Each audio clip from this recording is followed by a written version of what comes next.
Hello viewers, कैसे आप सब लोग। उम्मीद करता हूँ बहुत अच्छे से होंगे। स्वागत है आपका मेरे YouTube channel study with doctor Pavan Oberoi पे। मैं doctor Pavan Oberoi, former principal of Vidyottama girls PG college Khatauli, district Muzaffarnagar. Students, कल की वीडियो में मैंने आपसे कॉस्ट अकाउंटिंग डिस्कस किया था, उसके एमसीक्यूज पार्ट 1। तो आज मैं उससे आगे के क्वेश्चन जो हैं वो मैं आपसे डिस्कस करूंगा। और कल मैंने जीएसटी के एमसीक्यूज भी 100 एमसीक्यूज जो कि बहुत ही मोस्ट इंपॉर्टेंट हैं आपके टीजीटी, पीजीटी और एनटीए नेट के लिए मैंने डिस्कस आपसे किए थे। तो जिन्होंने ना देखे हो वो मेरा चैनल सब्सक्राइब करके study with doctor Pavan Oberoi playlist में जाकर के best MCQs for TGT, PGT, commerce के उसमें वो है, तो आप उसको देख सकते हैं उसमें। तो चलिए स्टूडेंट्स, आगे के हम डिस्कस करते हैं। क्वेश्चन नंबर 103, यदि ठेका मूल्य के 1/4 या इससे अधिक किंतु उसके आधे से कम भाग का प्रमाणीकरण हुआ है तो लाभ का कितना भाग लाभ हानि खाते में क्रेडिट करना उचित होगा। तो पॉइंट नंबर 1 उसमें ठीक है, 1/3, 1/3। क्वेश्चन 104, कि यदि ठेका मूल्य के आधे या आधे से अधिक भाग का प्रमाणीकरण हुआ है तो लाभ का कितना भाग लाभ हानि खाते में क्रेडिट करना उचित होगा। तो इसका आंसर है पॉइंट नंबर 2, 2/3। देखिए, इसमें समझ लीजिएगा कि अगर 1/4 या इससे अधिक हुआ है लेकिन आधे से 1/2 से कम हुआ है तो फार्मूले में 1/3 आता है। और यदि 1/2 या उससे ज्यादा का अगर हो जाए अगर वर्क, तो उसमें 2/3 फार्मूले में हो जाता है। कॉन्ट्रैक्ट अकाउंटिंग, कॉन्ट्रैक्ट अकाउंट्स का जो हमने चैप्टर पढ़ा है तो उसमें फार्मूले में आप देख सकते हैं। ठीक है। क्वेश्चन नंबर 105, अपूर्ण ठेके पर हानि की दशा में हानि का लेखा किस प्रकार किया जाता है। तो पॉइंट नंबर 1 ठीक है कि लाभ हानि खाते में क्रेडिट करके। क्वेश्चन 106, जब ठेका निर्धारण से पूर्व ही पूर्ण हो जाए तो अनुरक्षण लागत जो मेंटेनेंस कॉस्ट होती है इंग्लिश में, तो किसके द्वारा वहन की जाती है। ऑप्शन नंबर 2 करेक्ट है, ठेकेदार द्वारा। ठीक है। क्वेश्चन नंबर 107, निम्नलिखित में से परिचालन लागत निर्धारण रीति का उद्देश्य नहीं है। तो पॉइंट नंबर 4 करेक्ट है कि समय नष्ट करना। ठीक है। क्वेश्चन 108, कि कुल परिचालन, ऑपरेटिंग बोलते हैं इंग्लिश में, ऑपरेटिंग एक्सपेंसेस, कुल परिचालन व्यय में कुल परिचालन इकाइयों की संख्या का भाग देकर ज्ञात की जाती है। तो पॉइंट नंबर 1 करेक्ट है, प्रति इकाई लागत। क्वेश्चन 109, ऐसे व्यय जो परिचालन क्रिया पर आधारित ना होकर समय से प्रभावित हैं कहलाते हैं। पॉइंट नंबर 3 करेक्ट है, स्थायी व्यय, फिक्स्ड एक्सपेंसेस। क्वेश्चन 110, निम्नांकित में से स्थायी व्यय का उदाहरण नहीं है। ऑप्शन नंबर 4 करेक्ट है, ईंधन। क्वेश्चन 111, ऐसे व्यय जिनका सीधा संबंध परिचालन क्रिया से है कहलाते हैं। ऑप्शन नंबर 1 करेक्ट है, परिवर्तनशील व्यय। क्वेश्चन 112, निम्नलिखित में से परिवर्तनशील व्यय का उदाहरण नहीं है। पॉइंट नंबर 4 करेक्ट है, गैरेज का किराया। ठीक है। क्वेश्चन 113, कि विभिन्न स्थानों पर ले जाए गए माल अथवा यात्रियों का औसत निकालकर उस औसत को यात्रा की संपूर्ण दूरी से गुणा कर क्या ज्ञात किया जाता है। ऑप्शन नंबर 2 करेक्ट है, वाणिज्यिक टन किलोमीटर।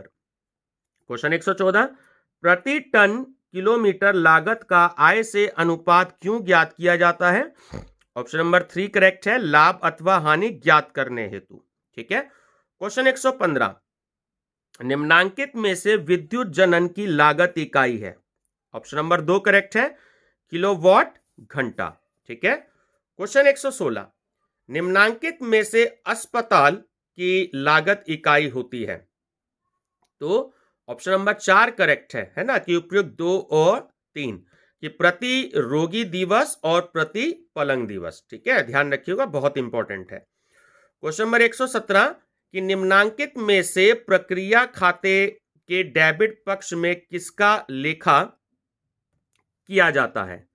तो ऑप्शन नंबर 3 आपका करेक्ट है कि उपयुक्त एक और दोनों, मतलब डायरेक्ट एक्सपेंसेस का और इनडायरेक्ट एक्सपेंसेस का। क्वेश्चन 118 के उत्पादक के सतर्कतापूर्ण प्रयासों के कारण उत्पादन में वास्तविक हानि उत्पादक द्वारा अनुमानित सामान्य हानि से कम होती है तो वह कहलाती है। तो ऑप्शन नंबर 4 करेक्ट है, असामान्य बचत। क्वेश्चन 119 किसी भी प्रक्रिया की सामान्य लागत में उस प्रक्रिया के सामान्य उत्पादन का भाग देकर ज्ञात की जाती है। ऑप्शन नंबर 3 करेक्ट है, अच्छी इकाइयों की प्रति इकाई लागत।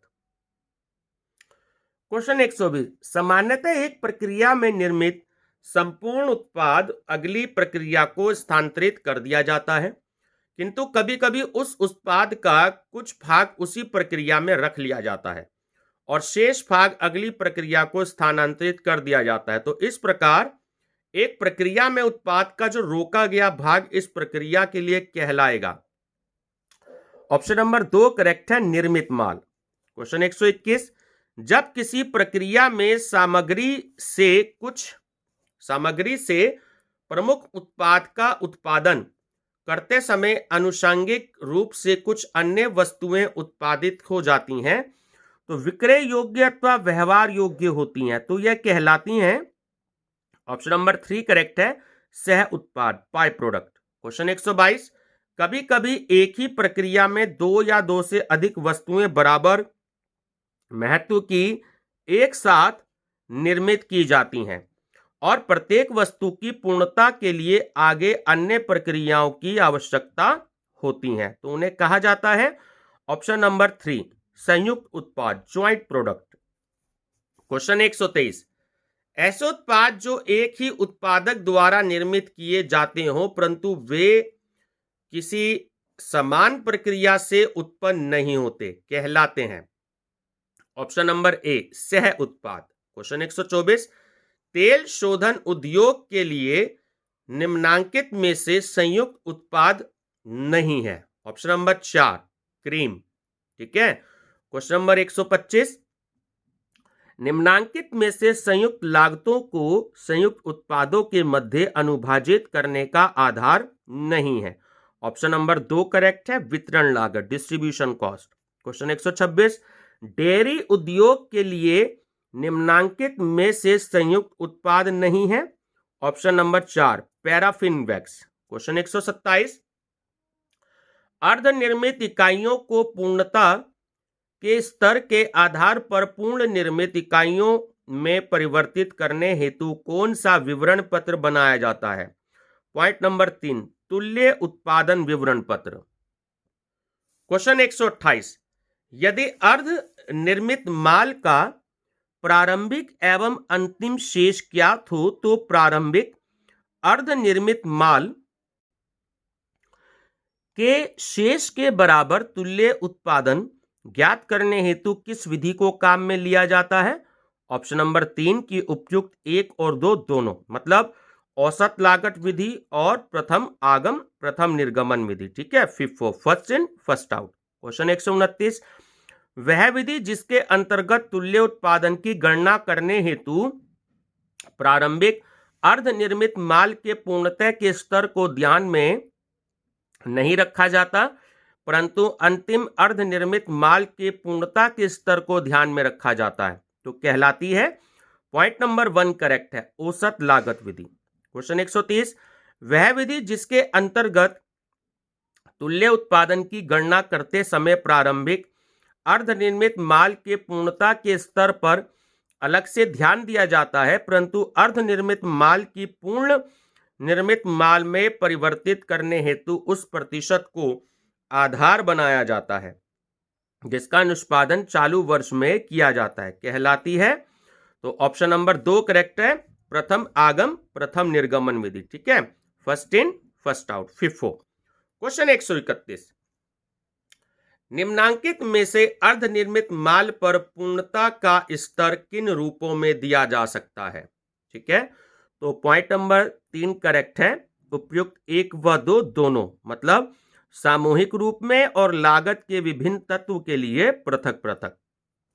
क्वेश्चन 132 जहां लेखे एकीकृत लेखा पद्धति पर रखे जाते हैं वहां लागत लेखा एवं वित्तीय लेखा अलग से नहीं रखे जाते। यह कथन किसका है? पॉइंट नंबर 4 करेक्ट है, वेल्डन का। क्वेश्चन 133 कि निम्नांकित में से कौन सी मद का लेखा केवल लागत लेखों में किया जाता है? ऑप्शन नंबर 3 करेक्ट है, स्वयं के भवन का किराया। क्वेश्चन 134 निम्नांकित में से कौन सी मद का लेखा केवल वित्तीय लेखों में किया जाता है? ऑप्शन नंबर 2 करेक्ट है, अंशों के स्थानांतरण से प्राप्त शुल्क। क्वेश्चन 135 निम्नलिखित में से व्यय की मद नहीं है? ऑप्शन 3 प्राप्त लाभांश। क्वेश्चन 136 लागत लेखों एवं वित्तीय लेखों द्वारा प्रदर्शित लाभ का मिलान करने हेतु समाधान विवरण पत्र के स्थान पर क्या बनाया जाता है? ठीक है, तीनों में से कुछ नहीं बनाया जाता, ना तो प्रॉफिट एंड लॉस, ना मेमोरेंडम रिकॉन्सिलिएशन अकाउंट और ना ही प्रोडक्शन अकाउंट। ठीक है, ऑप्शन नंबर 4 करेक्ट है, इनमें से कोई नहीं। क्वेश्चन 137 कि किसी उत्पाद या सेवा की इकाई या अधिक इकाइयों की पूर्व निर्धारित अनुमानित लागत कहलाती है? ऑप्शन नंबर 3 करेक्ट है, प्रमाप लागत, स्टैंडर्ड कॉस्ट। क्वेश्चन 138 लागत की वह पद्धति जिसके अंतर्गत लागतों का अग्रिम अनुमान लगा लिया जाता है कहलाती है? पॉइंट नंबर 1 करेक्ट है, अनुमानित लागत विधि, हिस्टोरिकल कॉस्ट। ठीक है, मेथड। क्वेश्चन 139 लागत लेखांकन की वह पद्धति जिसके अंतर्गत होने वाली या प्राप्त की जाने वाली लागतों का पूर्ण निर्धारण किया जाता है कहलाती है? ऑप्शन नंबर 3 करेक्ट है, प्रमापित लागत विधि। क्वेश्चन 140 ऐसा प्रमाप जो अत्यंत अनुकूल परिस्थितियों में प्राप्त किया जा सकता है कहलाता है? ऑप्शन 3 आदर्श प्रमाप। क्वेश्चन 141 किसी उत्पादन को सर्वोत्तम ढंग से संपादित करने में जितने समय की आवश्यकता होती है वह समय कहलाता है? ऑप्शन 2 वास्तविक समय। क्वेश्चन 142 कि प्रमाप लागत व वास्तविक लागत का मुद्रा में अंतर कहलाता है? ऑप्शन नंबर 2 करेक्ट है, प्रतिकूल विचरण। क्वेश्चन 143 यदि वास्तविक लागत प्रमापित लागत से अधिक है तो ऐसा विचरण कहलाता है? ऑप्शन नंबर 1 निरपेक्ष विचरण। ठीक है, एब्सोल्यूट वेरिएंस। क्वेश्चन 144 उल्लेखित प्रमाप मजदूरी दर तथा भुगतान की गई वास्तविक मजदूरी दर में अंतर के कारण उत्पन्न होने वाले विचरण को कहते हैं? ऑप्शन नंबर 1 श्रम दर विचरण, लेबर रेट वेरिएंस। क्वेश्चन 145 प्राप्त उत्पादन में उल्लेखित प्रत्यक्ष सामग्री की प्रमाप लागत तथा प्रयुक्त सामग्री की वास्तविक लागत का अंतर कहलाता है? Option number 2 material cost variance. ठीक है, सामग्री लागत विचरण। क्वेश्चन 146 कि सामग्री लागत विचरण का वह भाग जो कि वास्तविक प्रयुक्त सामग्री के उल्लेखित प्रमाप मूल्य तथा वास्तविक मूल्य में अंतर के कारण होता है कहलाता है? ऑप्शन नंबर 1 सामग्री मूल्य विचरण। ठीक है, मटेरियल प्राइस वेरिएंस। क्वेश्चन 147 वास्तविक परिवर्तनशील उपरिव्यय व अवशोषित परिवर्तनशील उपरिव्यय का अंतर कहलाता है? ऑप्शन नंबर 3 करेक्ट है, परिवर्तनशील उपरिव्यय विचरण। क्वेश्चन 148 परिवर्तनशील उपरिव्यय प्रायः किसके आधार पर अवशोषित किए जाते हैं? ऑप्शन नंबर 4 कार्य घंटों के। क्वेश्चन 149 बजट में निर्धारित स्थिर उपरिव्यय और वास्तविक स्थिर उपरिव्यय में एक निश्चित समय अवधि में व्यय की गई राशि का अंतर कहलाता है? पॉइंट नंबर 3 करेक्ट है, स्थायी उपरिव्यय मात्रा विचरण। क्वेश्चन 150 परिवर्तनशील उपरिव्यय में श्रमिकों की कार्य कुशलता में हुए परिवर्तन से उत्पन्न विचरण को कहते हैं? पॉइंट नंबर 2 करेक्ट है, परिवर्तनशील उपरिव्यय कुशलता विचरण। क्वेश्चन 151 वास्तविक उपलब्ध उत्पादन पर निर्धारित प्रमाप स्थायी व्यय तथा वास्तविक स्थायी व्यय में अंतर का कारण उत्पन्न विचरण कहलाता है? पॉइंट नंबर 1 करेक्ट है, स्थिर उपरिव्यय लागत विचरण। क्वेश्चन 152 लागत की वह प्रविधि जिसके अंतर्गत स्थायी उपरिव्ययों को विभिन्न वस्तुओं के अनुमानित आधार पर वसूल करने के स्थान पर कुल अंशदान से वसूल किया जाता है कहलाती है। ऑप्शन नंबर 2 करेक्ट है आपका, सीमांत लागत प्रविधि। क्वेश्चन 153, कुल लागत में वृद्धि या कमी जो उत्पादन में परिवर्तन के कारण उत्पन्न होती है कहलाती है। ऑप्शन नंबर 2 करेक्ट है, भेदात्मक लागत। ठीक है। क्वेश्चन 154, विक्रय मूल्य तथा विक्रय मूल्य की सीमांत लागत के अंतर को कहते हैं। पॉइंट नंबर 1, अंशदान, कंट्रीब्यूशन। क्वेश्चन 155, अंशदान में विक्रय का भाग देने पर ज्ञात होता है। ऑप्शन नंबर 3, लाभ मात्रा अनुपात, प्रॉफिट वॉल्यूम रेशियो। क्वेश्चन 156, उत्पादन मात्रा का वह बिंदु जिस पर आय और लागत बराबर होती है क्या कहलाता है? Break even point. Point number 1। Question 157, स्थायी व्ययों में लागत मात्रा अनुपात का भाग देने पर ज्ञात होता है। पॉइंट नंबर 2, मूल्य में सम विच्छेद बिंदु। क्वेश्चन 158, स्थायी व्ययों में प्रति इकाई अंशदान का भाग देने पर ज्ञात होता है। पॉइंट नंबर 3, इकाइयों में सम विच्छेद बिंदु। क्वेश्चन 159, वास्तविक बिक्री का सम विच्छेद बिंदु पर आधिक्य कहलाता है। पॉइंट नंबर 4, सुरक्षा सीमा, मार्जिन ऑफ सेफ्टी। क्वेश्चन 160, उत्पादन का वह स्तर जिस पर 2 या 2 से अधिक मशीनों के प्रयोग से प्रत्येक की कुल लागत समान होती है कहलाता है। पॉइंट नंबर 2, लागत उदासीन बिंदु। क्वेश्चन 161, उत्पादन या विक्रय का वह स्तर जहां फर्म को कोई नकद लाभ या नकद हानि नहीं होती है कहलाता है रोकड़ सम विच्छेद बिंदु। क्वेश्चन 162, यदि क्रय मूल्य औसत परिवर्तनशील लागत से अधिक है तो क्या अधिक श्रेष्ठ है? तो पॉइंट नंबर 2, वस्तु को बनाना। ठीक है। क्वेश्चन 163, यदि क्रय मूल्य औसत परिवर्तनशील लागत से कम है तो क्या अधिक श्रेष्ठ है? पॉइंट नंबर 1 करेक्ट है, वस्तु का क्रय। देखिए दोनों में अंतर है। क्रय मूल्य औसत परिवर्तनशील लागत से अधिक है तो वस्तु को बनाना, और यदि क्रय मूल्य औसत परिवर्तनशील लागत से कम है तो वस्तु का क्रय करना। ठीक है। क्वेश्चन 164, यदि प्रति इकाई निर्यात मूल्य औसत सीमांत लागत से कम है तो निर्यात आदेश क्या किया जाना चाहिए? तो ऑप्शन नंबर 2 करेक्ट है, अस्वीकृत। क्वेश्चन 165, वह तत्व जो संस्था के अधिकतम लाभ उत्पादन या विक्रय पर सीमा का निर्धारण करता है कहलाता है। ऑप्शन नंबर 2 करेक्ट है, सीमाकारी तत्व। क्वेश्चन 166, अंशदान में सीमाकारी तत्व का भाग देने पर ज्ञात होता है। पॉइंट 4, लाभदायकता।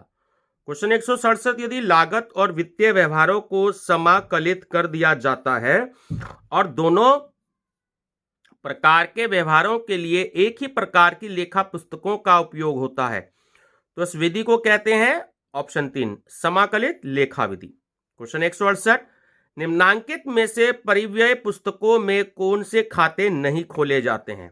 ऑप्शन 2, व्यक्तिगत खाते, पर्सनल अकाउंट्स। क्वेश्चन 169, यदि वित्तीय पुस्तकों में लिखी जाने वाली व्यय और आय की मदों का लागत पुस्तकों में किस खाते के माध्यम से लेखा किया जाता है?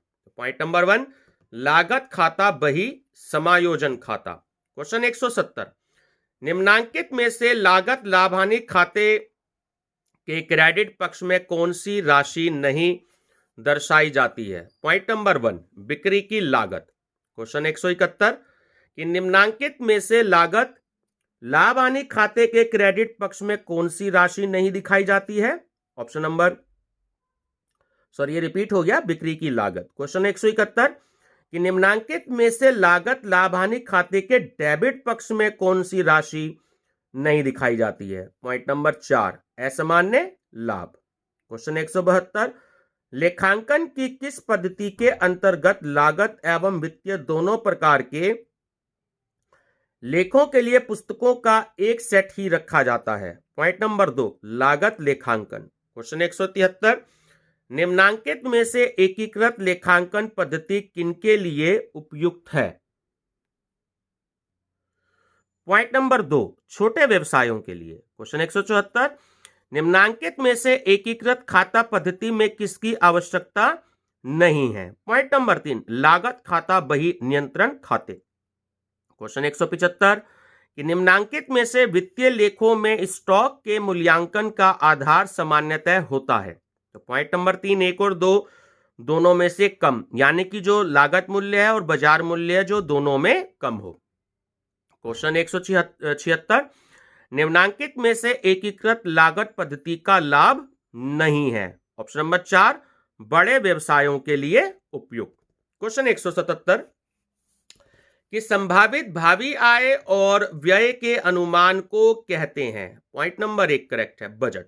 क्वेश्चन 178, बजट बनाने की क्रिया को कहते हैं? Option number 2, budgeting. क्वेश्चन 179, वह प्रणाली जो वस्तुओं अथवा सेवाओं के उत्पादन तथा अथवा विक्रय संबंधी सभी पहलुओं के नियोजन तथा नियंत्रण में बजटों का एक साधन के रूप में उपयोग करती है, कहलाती है? पॉइंट नंबर 3 करेक्ट है, बजटरी कंट्रोल। ठीक है। क्वेश्चन 180, कि एक संभाव्य भावी घटना के मूल्यांकन को कहते हैं? ठीक है, तो पॉइंट नंबर 4 करेक्ट है, पूर्वानुमान, फोरकास्टिंग। क्वेश्चन 181, एक लंबे समय में व्यवसाय के उद्देश्यों की पूर्ति हेतु बनाए जाने वाले बजट को कहते हैं? ऑप्शन नंबर 2 करेक्ट है, दीर्घकालीन बजट। क्वेश्चन 182, व्यवसाय का बजट ऐसा बजट है जो एक निश्चित अवधि की विक्रय योग्य वस्तुओं की मात्रा तथा मूल्य के संबंध में पूर्वानुमान प्रकट करता है, कहलाता है? पॉइंट नंबर 3, विक्रय बजट। क्वेश्चन नंबर 183, वह बजट जो उत्पादन की उस मात्रा को इंगित करता है जिसका बजट अवधि में उत्पादन किया जाता है, कहलाता है? पॉइंट नंबर 2, उत्पादन बजट। क्वेश्चन 184, ऐसा सारांश जो बजट के समस्त संगठक कार्यकारी बजटों को समाहित करता है, कहलाता है? Point 3, master budget. क्वेश्चन 185, रोकड़ संबंधी प्राप्तियों एवं भुगतान को तथा बजट अवधि के प्रत्येक माह के अनुमानित रोकड़ बजट को प्रकट करने वाला बजट कहलाता है? तो रोकड़ बजट, पॉइंट नंबर 2। क्वेश्चन 186, ऐसा बजट जो वास्तव में प्राप्त क्रियाशीलता के स्तर का ध्यान रखे बिना तैयार किया जाता है और अपरिवर्तित रहता है? ऑप्शन नंबर 3, स्थिर बजट। ठीक है। क्वेश्चन 187, सर्वप्रथम इस्पात उद्योग से जुड़ी हुई steel founders society of America ने समरूप लागत लेखांकन का प्रयोग करने की दृष्टि से नियम कब बनाए? पॉइंट नंबर 1, सन 1902 में। क्वेश्चन 188, विभिन्न संस्थाओं द्वारा एक ही प्रकार के लागत सिद्धांतों तथा अथवा रीतियों का प्रयोग करना क्या कहलाता है? ऑप्शन नंबर 3 करेक्ट है, समरूप लागत लेखांकन। क्वेश्चन 189, निम्नांकित में से समरूप लागत लेखांकन का उद्देश्य नहीं है? ऑप्शन नंबर 4, एकाधिकार प्रवृत्तियों को बल देना। क्वेश्चन 190, निम्नांकित में से समरूप लागत लेखांकन का लाभ नहीं है? पॉइंट नंबर 3, लचीलेपन का अभाव। क्वेश्चन 191, निम्नांकित में से समरूप लागत लेखांकन की सीमा नहीं है? ऑप्शन नंबर 4, न्यूनतम श्रम दर। क्वेश्चन 192, उपरिव्ययों को किस नाम से भी संबोधित किया जाता है? ऑप्शन नंबर 3, अप्रत्यक्ष लागत। क्वेश्चन 193, उपरिव्ययों का अवशोषण करने की क्रिया पर आधारित लागत लेखांकन विधि का उद्भव हुआ? ऑप्शन नंबर 2, सन 1960 से सन 1980 के दौरान। क्वेश्चन 196, अप्रत्यक्ष लागत की विभिन्न मदों अथवा संसाधनों पर व्यय हुई राशियों को व्यवसाय अथवा उद्यम में संपन्न लागत केंद्रों पर चार्ज करना कहलाता है? तो पॉइंट नंबर 4 करेक्ट है, क्रिया आधारित लागत लेखांकन। ठीक है, activity based cost account costing. ठीक है। क्वेश्चन 195, कि प्रत्येक व्यावसायिक संस्था में उत्पादित होने वाली वस्तुओं अथवा सेवाओं के संबंध में जो कार्य करने होते हैं उन कार्यों के परिणाम स्वरूप उत्पन्न हुई पहचानने योग्य विशिष्ट गतिविधि को कहते हैं। ऑप्शन नंबर 2 करेक्ट है, क्रिया।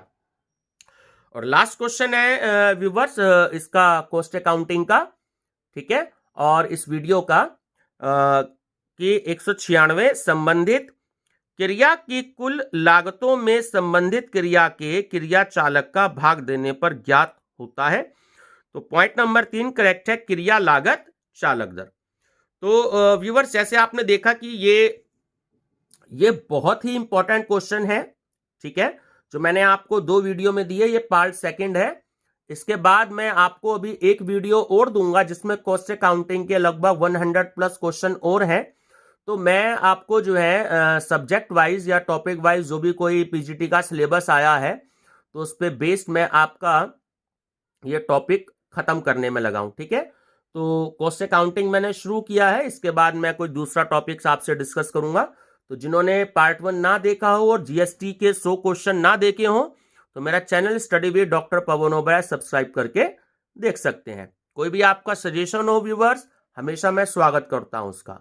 Thank you.